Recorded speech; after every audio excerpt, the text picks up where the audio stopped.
Hi, thanks for watching. This is some highlights from our online sessions that I call the Inner Sanctum online sessions. And I edit out about 40 minutes from our teachers free for you to watch, because people that join our online sessions, it is a paid service. It is part of the way I make a living and help other teachers promote their work. So if you'd like to join the online Inner Sanctum group sessions, we have a guest teacher once a month, and I teach once or twice a month deliberate creation and energy exercises and how to tap into your intuition and how to be more psychic and all that good stuff. Please sign up on the website Swain/Inner Sanctum. So I hope you join us if you're somebody that wants to make a difference in this world and feel like you've got something to share and you'd like a little support team and meet other teachers and meet some of the guests I have on the show and hear wonderful stories and wonderful teachings. So enjoy the highlights. And I'll see you. On the other hand, I don't miss that I haven't seen a patient in a few years, so it probably wouldn't be fair to the patients for me to jump back in and pretend like, I've just up to date on every skill. I think I'm okay with not being involved. My wife certainly doesn't want me to go volunteer. I should say too, Karen, my undergraduate degree is in microbiology. Mm-hmm. So I have a particular fascination with bacteria and viruses and the immune system. Yeah. So what does God say about all this? What does love speak about, say about all this? Because at some point we have to throw science out the window and just let, which you have kind of seen in your day. So this is fascinating. You've seen things that medical science cannot explain, nor wants to explain, nor wants to even explore.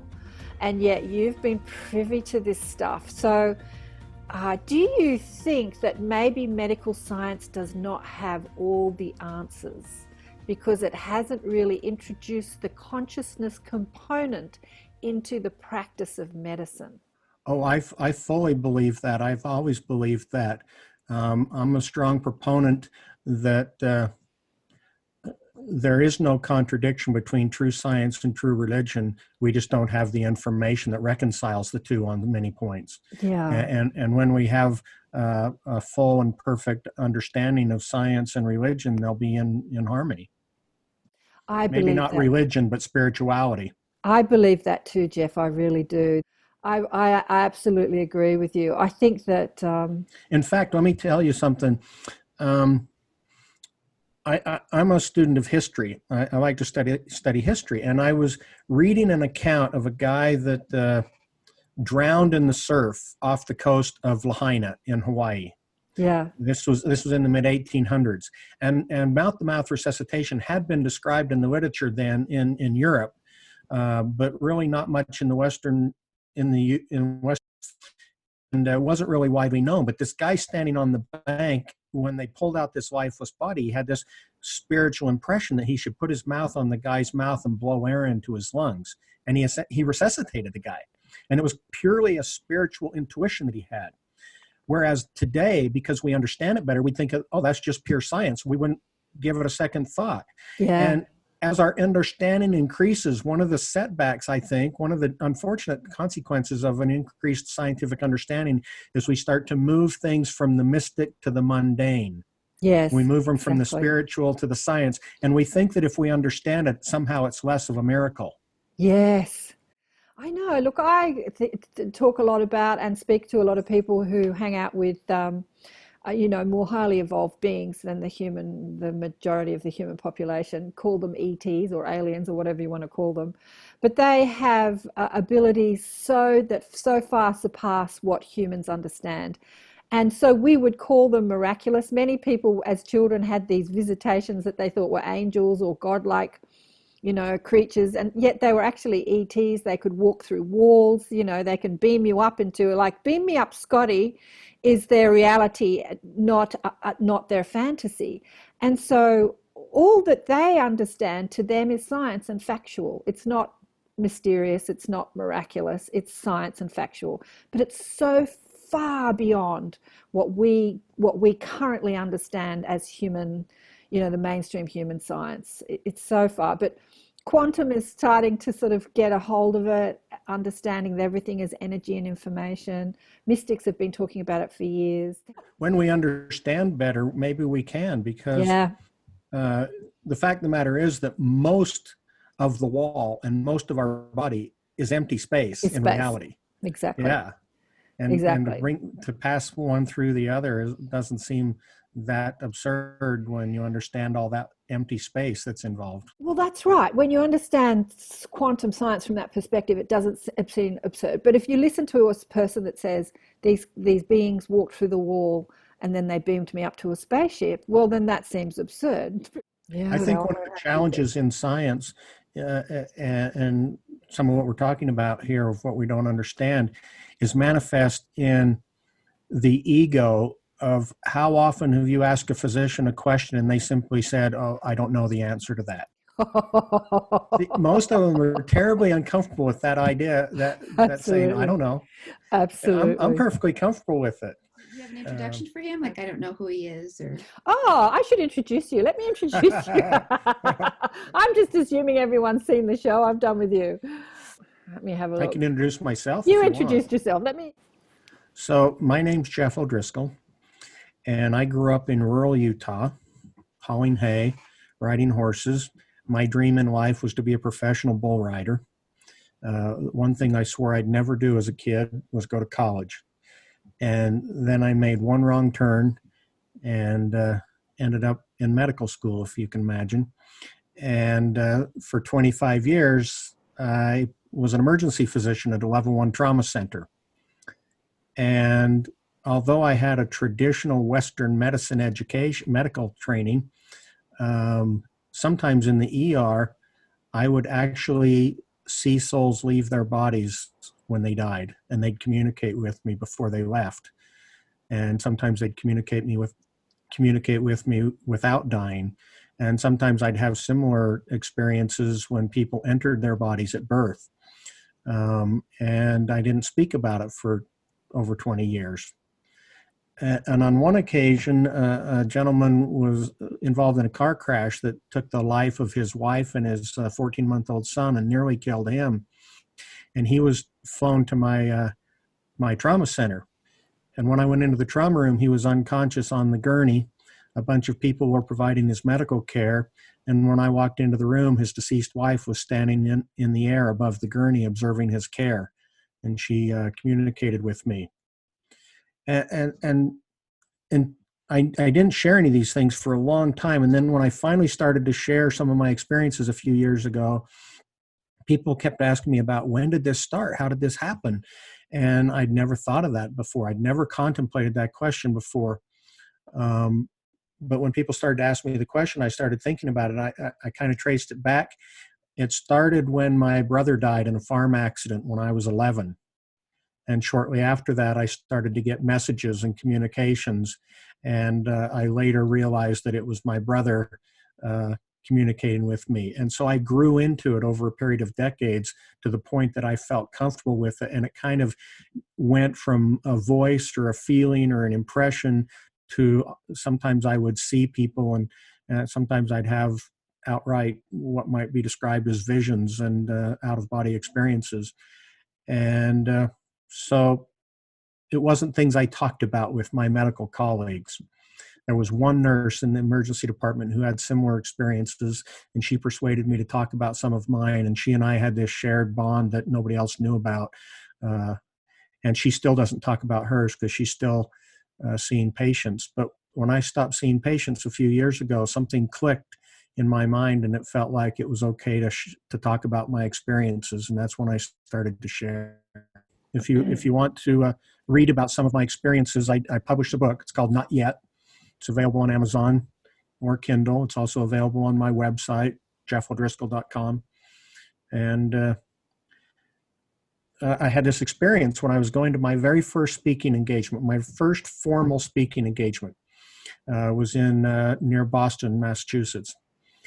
And it was in Salem, actually. And I had a stack of my new books in my suitcase sitting at the airport. And this young couple sat down and started chatting with me, the usual airport talk. And this they asked me where I was going and what I was going to be speaking about. And when I told them what I was speaking about, this young woman, her whole countenance changed. And she looked at me with this most sincere look and she said, "My grandfather just died, and he's come to me a couple of times." And my initial response was, why would you share something so intimate and personal with a complete stranger?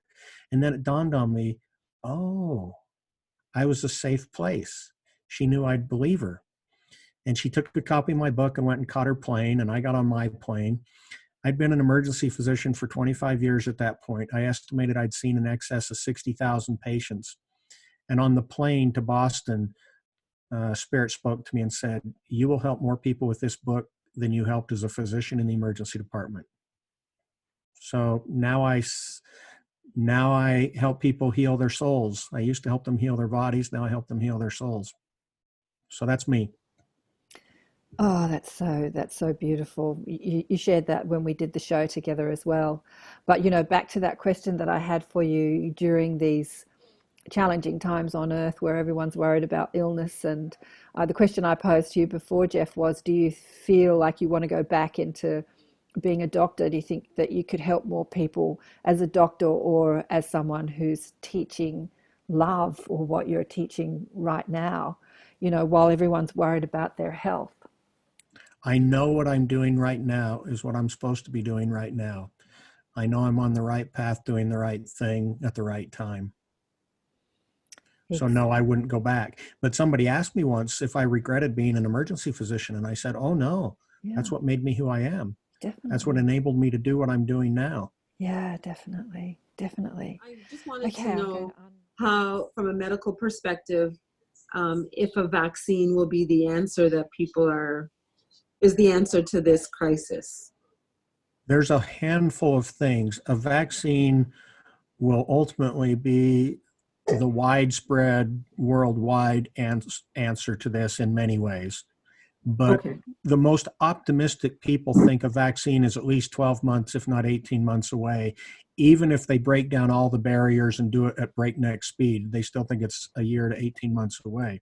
And of course, the big thing is, and nobody knows this really for sure yet, is once you have COVID-19, how strong is your immunity? And so there's so many questions yet to be answered. Okay, so what about this then, Jeff? What about in the old days when people got measles and when the kids got sick, how they used to get together in groups and make sure that all the kids got sick so that their natural immunity would kick in? Yeah, I didn't hear much about that so much with measles. I mean, I have heard of measles parties. And when kids used to get chicken pox, they'd try and make sure all the kids got it at the same time. So there is some validity to that. Of course, there's always risks. And one of the things that a lot of people forget is the complications of these illnesses, like mumps, for example. There's a huge number of people out there that are infertile because of mumps. And we don't talk about those kind of things much because we just don't see it very much anymore. But there are major reasons why you don't want to get the mumps or the measles.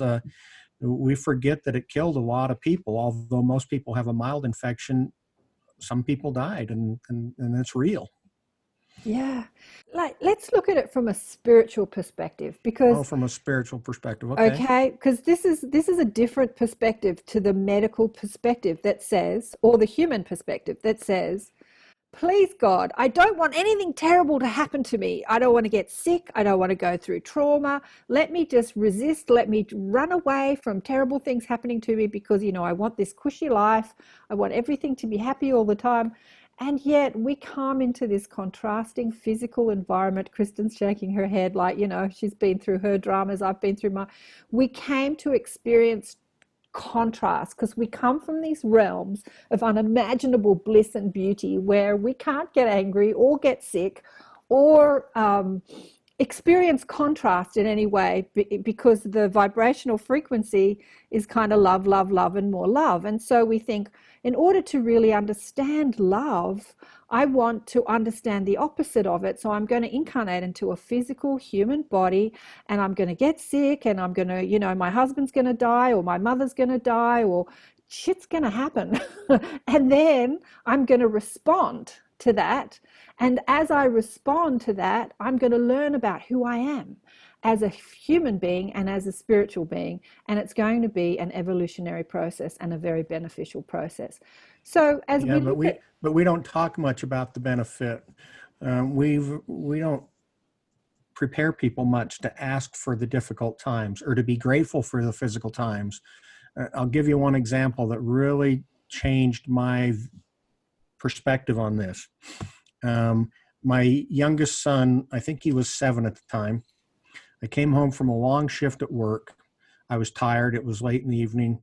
And I sat down in front of the telly to vegetate for a while to unwind. And I heard this scream from the lower level of the house. And it was one of those things where a parent, it's not just a regular cry. It meant something really. And I looked at my wife and I said, he's just going to have a scar because I'm not going back to the ER tonight. I literally said that.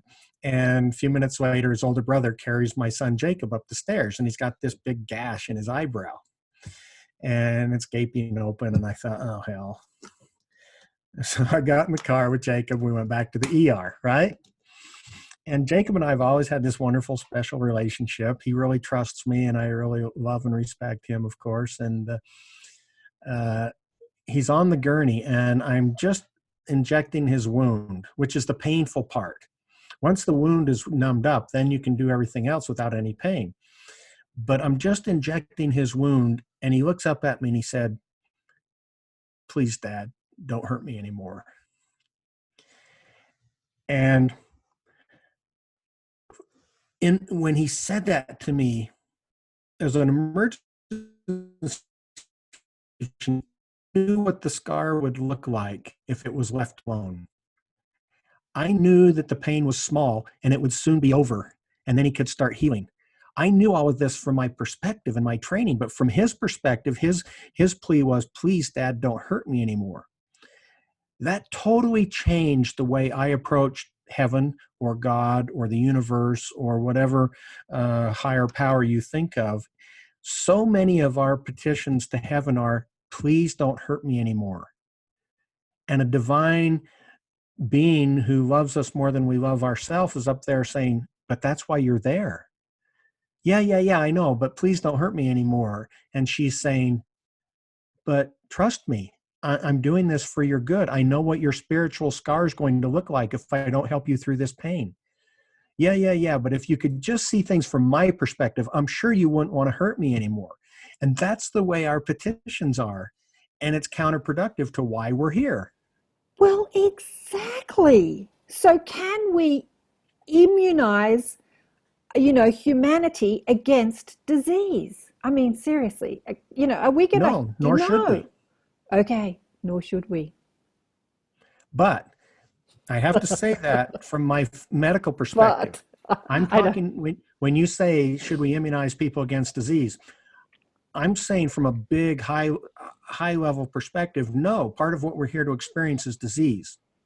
But I am a very strong advocate of immunization in general from a medical perspective. From a spiritual perspective, perhaps I'm limited. And I'm still limited sometimes in my spiritual perspective because of my medical training, because of my scientific background. I want to say, yeah, maybe crystals work. Show me the evidence. Of course, I believe in essential oils. Show me the data, right? So I don't want to diminish other people's things that they embrace, but I still want to say, I don't doubt it. Just show me the data. Okay. Let's put that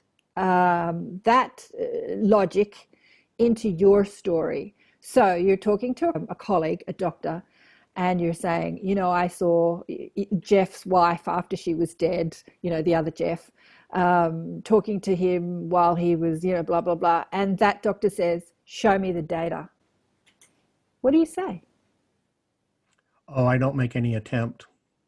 Exactly. I say, I don't have anything to show you. I'm not asking you to believe me. I'm not advocating that you should. I'm just simply sharing an experience. You can do what you want with it. This is just my experience.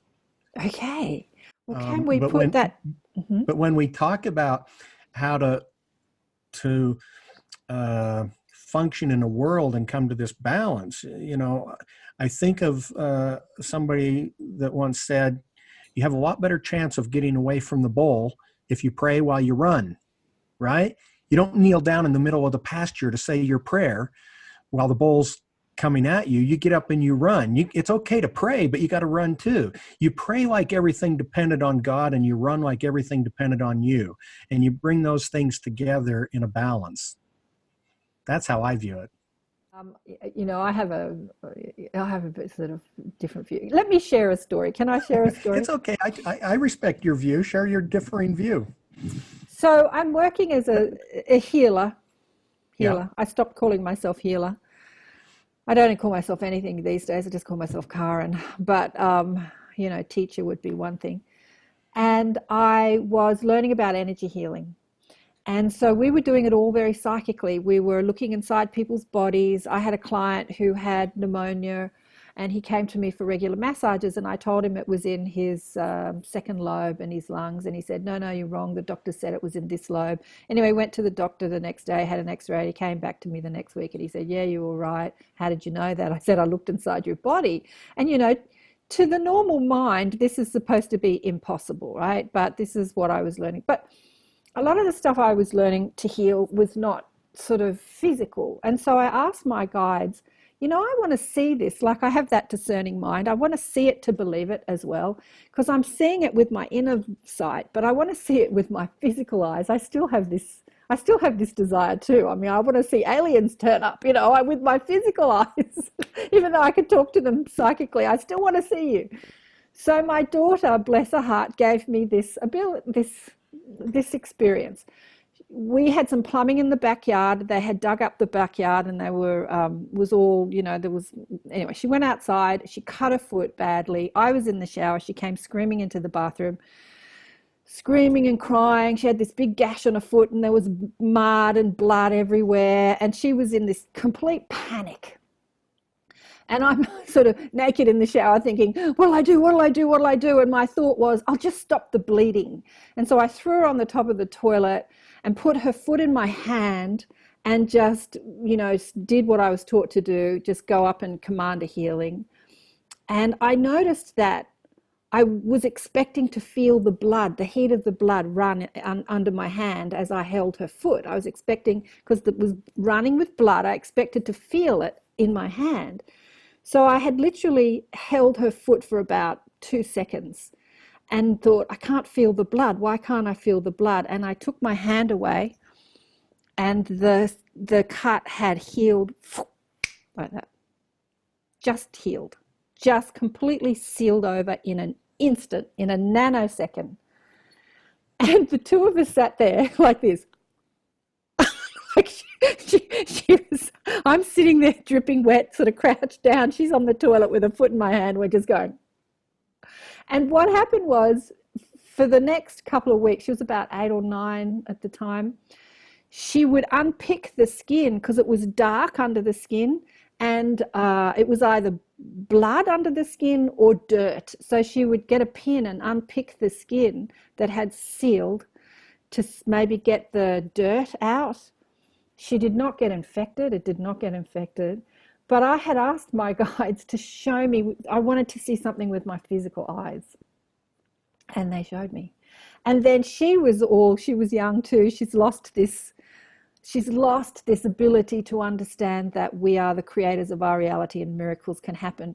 There was a dead twig sitting on my windowsill in the kitchen that was of a magnolia. It had been a magnolia flower, and it had died. And she had said, can we bring that back to life, Mum? And I said, no, darling, I don't think so. It's dead. I think I have to throw it out now. And she said, can we do the same thing with this like we did with my foot? And I said, well, we can try. And so the two of us just held it and commanded a healing. And I put the thing back in the jar, and the damn thing sprouted. It didn't happen, like the next day. I left it there for a few days. But I'm washing the dishes, and I look up and I'm like, oh, it's got a green sprout. Well, think of it this way, Karen.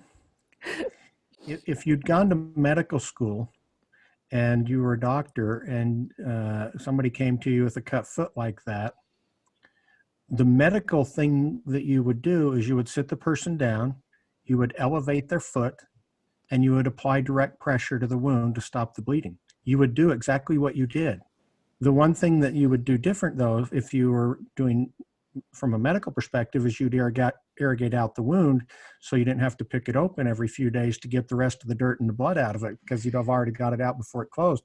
So I'm not diminishing at all what you did, because I think that's a profound thing. I just see the two things coming together in my life more. I do too. When I first learned about energy healing, when I did Reiki, I remember, in fact, Kristen might have been there. I remember we were sitting in a circle and we were passing the energy around the circle, right? And I remember thinking, oh, I've been doing this for decades. I just called it something different. I agree. Look, I agree. I believe most people that are in the medical industry are loving, caring people. That's why they go into it. And you've got to, that love and that care that you give people has a profound effect on other people. Hence why if the doctor can't look me in the eye or tell me his name, I'm not interested in him. I don't think I knew that on a conscious level at the time. And I have to say, I didn't elevate the foot. She was on the toilet. The foot was down and I was crouched down holding her foot. Yeah. And it wasn't pressure. It was just, I don't even know what I was thinking, but in the panic of a child screaming and blood spurting everywhere, I don't even know what I was thinking. I just thought, I'm going to stop the bleeding. I just have to stop the bleeding. And to think that my hand could stop the bleeding was not a logical thought. It's just something I did in the panic of the moment. Anyway, I asked for it. Like we are the creators of our reality. And I had people coming to me that had sort of, they weren't sort of sick. Like I'm not working in a hospital, so I'm not seeing cuts and I wanted something more, I could get my teeth into. Like I wanted something chunkier, and I got this experience. But years later, she's an adult now. She sort of has forgotten that. She's forgotten the miracle of life, that we can create our reality when we connect with the energy of God. So this energy healing course, it was theta healing that they call it now, is just going up and commanding it, just going up and connecting with the energy of God and commanding a healing. And that's what I did. And so being connected to that presence and allowing that presence to work, just, being in that place of allowing. And I think that as the human race, we have so forgotten that. And so we, Right. That's where I try to help my clients when they come to me, because as you know, I do personal sessions, intuitive mentoring, spiritual mentoring with people. And I try to help them get to the point that Jacob got me to with that laceration story, because I came around to the point where I understood what I should be saying instead of "don't hurt me anymore" is I should be saying, I know there's purpose in this. I know there's something for me to learn. Please help me to learn what I'm supposed to learn. I trust, and things will work out. These are the kind of things that we need to learn to say is, thank you for this difficult experience. What am I supposed to learn? How can I use this to help others? Exactly. So I'm someone who teaches that we create our own reality. What we focus on expands. And at the moment, the world is focused on this pandemic, and this pandemic is expanding exponentially. And there is not a conversation online that isn't speaking about it right now. We're speaking about it right now. There is not a person online that's not speaking about it. So as humanity focuses on it, it's expanding exponentially. Maybe this is a good thing. You've got to look at it. Maybe it's not a bad thing. Maybe this flu symptom is eliminating the toxins, both emotional and physical toxins humanity has been holding for far too long. So I have a different perspective about the virus in many ways, even the large number of people dying from the virus. I have a different perspective because I view death differently than most people. Exactly. Death is a transition. It's not an end. And it's a glorious thing for the people a lot of times that are going through it or that are in the next life. And I even had a friend who posted this morning on Facebook about a morning ceremony she did. And one of the things she mentioned was what we call death, Creator calls welcoming home. It's a totally different way to think about what's happening in the world. Exactly. exactly. And maybe the people who are dying just are checking out. That's their time. If there wasn't a coronavirus, they would have died of something else anyway. I remember listening to Esther and Jerry Hicks, and one of Esther's best friends had lost her husband, and she was really grieving. And she was asking Abraham, if only, if I didn't do this, would he still be alive? If this had been different, would he still be alive? She was like in that what if. And Abraham said, if he didn't have that accident, or if he didn't, be in that car crash or whatever, he would have left the planet in another way, because he was going to go. That was Yes, his people ask me time. that question a lot. They Yeah. ask me about my brother in particular. Do you think that your brother's death was untimely? I said, no, it was painful. It was hard. It was not pleasant. It really took a toll on my parents, on their relationship, and it had a major impact. But that doesn't mean it was untimely. If I, um, my brother's come to me a number of times over the intervening decades, and the things he's taught me and the places he's taken me, he couldn't have done in this mortal life if he was still here. He did it because he's where he is. He was able to do what he did. I don't Yeah. think it was untimely, even though it was difficult. Yeah, exactly. Kristen knows what we're talking about. Yeah. Need to go through. So Do you Yeah. know my friend Mary Neal? I've heard the name. Have you ever? Mary Neal was the chief of spine surgery at USC when she was trapped underwater for 30 minutes on a kayaking trip in Chile, and had a near-death experience, and wrote a New York Times bestseller. And I was with her at a conference once, and she was doing a workshop, and somebody asked her if she ever felt guilty about not being able to do more or do the right things or something. And she didn't even hesitate. She looked the person right in the eye, and she said, I never feel guilty. I know I'm doing what God wants me to do. That's where we want to live our life. Whether we use the word God or not, she is very Christian in her tradition, and said she met Christ when she was out of her body. Somebody interrupted her once when she was sharing her experience. She said she met Christ, and they raised their hand and said, you mean you met a divine being? And she goes, no, I met Christ. and so when she uses the word God, that's what she means. But whatever word you use, you want to be in the position where you can say, I never feel guilty. I know I'm doing what I'm supposed to be doing. I know that I am on my path. That's where we want to be. Beautiful. Thank you for that. I can feel you there, Angela, and I can feel you. I can feel you all. Yeah, it's a crazy old world, but we've come here for the contrast. You know, I had an experience recently, because I grew up in a Christian background, and I still embrace much of what I learned in Christianity. But I don't talk about Christ much when I'm speaking or in public. When I'm talking to people, I use other words that are more engaging. I try to meet people where they are, right? And I've had experiences with Christ, and I prayed one day, and I asked him. I said, "Does this bother you that I don't?" I asked him if it mattered, and he said, "Oh, I'm not that insecure." That was his response. One of the things that I have a friend, she was down in Florida, Krista Gorman. She's a friend of mine down in Nice. They cut out most of what she shared, of course. They edited it out, but she's the only person that I've heard say this, and it really resonated with me. She said one of the things she learned during her near-death experience was that she was a co-creator of her near-death experience. So when you started talking about thought, I thought that was really profound, how much we co-create our experience, our life, our near-death experience, perhaps our next life as well. So are we co-creating this experience en masse at the moment? Like, are we doing that? And is there a reason for it? And if so, what's that reason? And do we need to vaccinate ourselves against it, or to even push against it, or to even say it's bad? Can't we just dive into it and say, bring it on? Yeah, I'm not willing anymore to call things bad. There may be extremes, of course, but as a general rule, I try to avoid labeling things, because to label something, you have to judge it.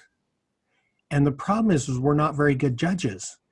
We often label things incorrectly. For example, this is a good example. I have a lot of friends, including my own wife, who are divorced. And I have yet to find a woman who didn't tell me that they would go through all the shit of their first marriage again if they had to get the kids. So normally they might say that first marriage was horrible, the divorce was bad, and they put all this on it. But then when you stop them, back them up and say, no, wait a minute. If you had to do it all again to get your kids, would you? I have never had a woman that didn't say they would do it if they had to again to get their kids. So was the marriage good or was the marriage bad? And so how we label things really sets us up for being pleased or disappointed for the exact same thing. Right? Shakespeare said, there is no good or bad, that thinking makes it so. It's just, and Eckhart Tolle, who has been doing daily updates, every spiritual teacher that's out there has been doing daily updates as everyone's seeking more, like what's happening, he said that in his last, there is no good or bad, that thinking makes it so. Yeah, exactly, right? So, and we get the choice in that. Do we want to demonize this, or do we want to be grateful for it? And so we can do the same with illness. We can do the same with death. I mean, death ain't pretty either, is it, Kristen? But I bless every day that my mum went through cancer and suffered and died, because she woke me up.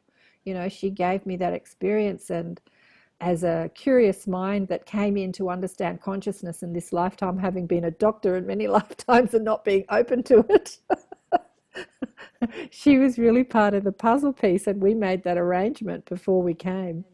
I was on a boat with Kristen, and I was getting ready to speak to this group. We had about 60 people signed up for this group, and most of them had a loved one pass in one way or another. And we had pictures of many of those at the front of the room. And I went into the room before anybody else in the morning to kind of prepare. And I really wasn't expecting this. I asked them if they had any messages for their loved ones, anything they wanted me to say. And I expected maybe one or two of them would say something, but they all spoke in unison and said, our message is the same. We are one. Yeah. Sometimes like that. In fact, I had this experience once I was down in Florida. That's when I met Krista Gorman, by the way. It was on this trip, and I was down there, and I was at a board meeting for the International Association for Near-Death Studies. And I was meditating in the morning. I was praying, and Spirit spoke to me. And on this occasion, again, it was Christ that was speaking to me. And he told me, he answered some of the questions I had. And I was still, asking and wanting more. And he said, I can stay here and answer your questions, or you can get up and walk with me. Let's go. And I thought, well, that's weird. I've never heard that phrase before, walk with me. And I said, okay, I get up. So I get up, and we're on our way, go through the day. And I'm in this board meeting all day long. And because it's the IONS board meeting, the person sitting across the table that I'd never met was sharing some of her near-death experience that she'd had in a car crash, and it was pretty amazing. And she was a very connected person. She had a council, or I think she called it a council of guides. And we're having dinner together that night, and she said something about her guide telling, when she was talking, Christ came to her and said, walk with me. I said, what? She said, walk with me. I said, that's what he said? She said, yeah, he said, walk with me. And it was like this God wink, it was like, see, I really did talk to you this morning. Now do you believe me? So it's great when those little things happen. Oh, beautiful. I love that. That's beautiful. Confirmation. Now, my next book is about 2/3 or 3/4 written. It's a follow-up on Not Yet. And it's about a lot of these kind of experiences that help me connect with Spirit, and hopefully do it in a way that is accessible to other people. They can say, oh, that makes sense to me. I can do that, right? And then I kind of set it aside, and I haven't looked at it for a couple of months, and I'm writing my next novel, and approaching it from the perspective of fiction, which isn't really fiction because it's mostly autobiographical. It's an emergency physician who has some experiences in the emergency department that he doesn't feel like he can talk about, and how does he process that with his wife and his professional colleagues and some of those kind of things. So that's one of the projects that I'm working on right now. I have some speaking engagements, but most of them recently have been canceled.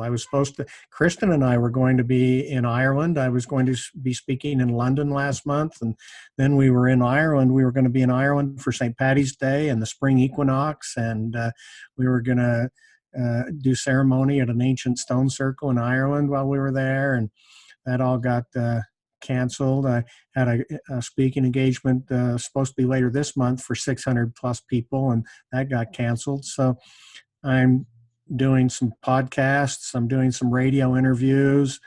You ever heard of Vincent Jenna?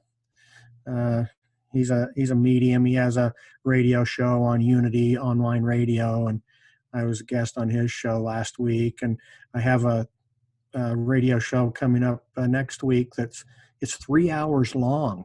It starts at 9 p.m. and goes to midnight on the Pacific Coast. And so we should be able to have a nice, long, relaxed conversation. That's a long radio show with one guest. So I'm looking for other ways to share my message. I try to post something that's meaningful periodically on Facebook. I have a curriculum that I felt was channeled, if you will, downloaded for how to help people connect to their highest self, how to find their answers.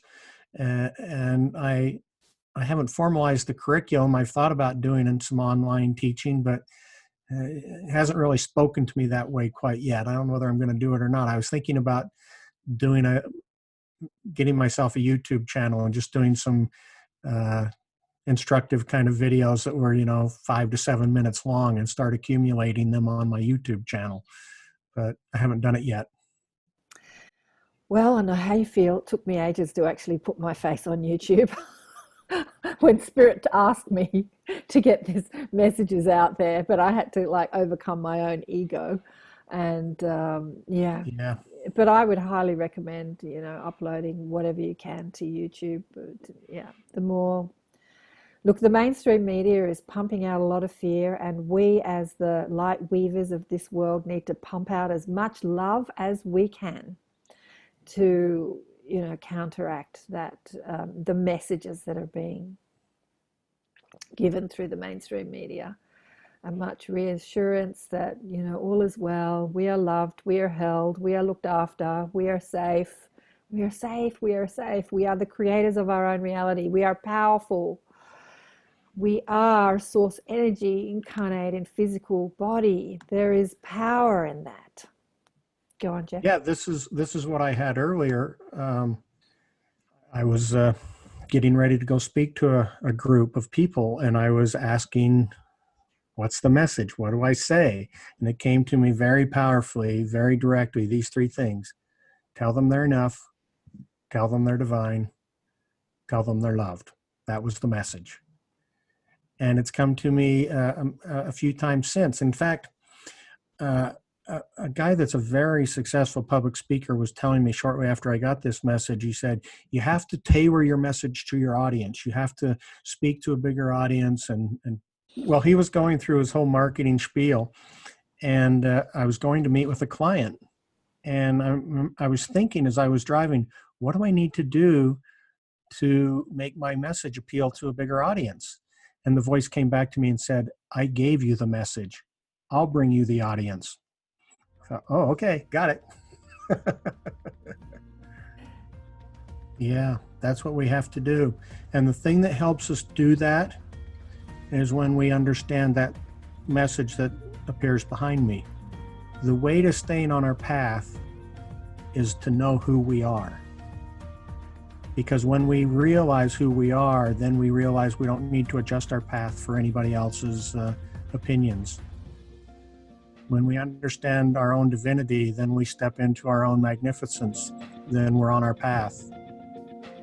Yeah. Yeah.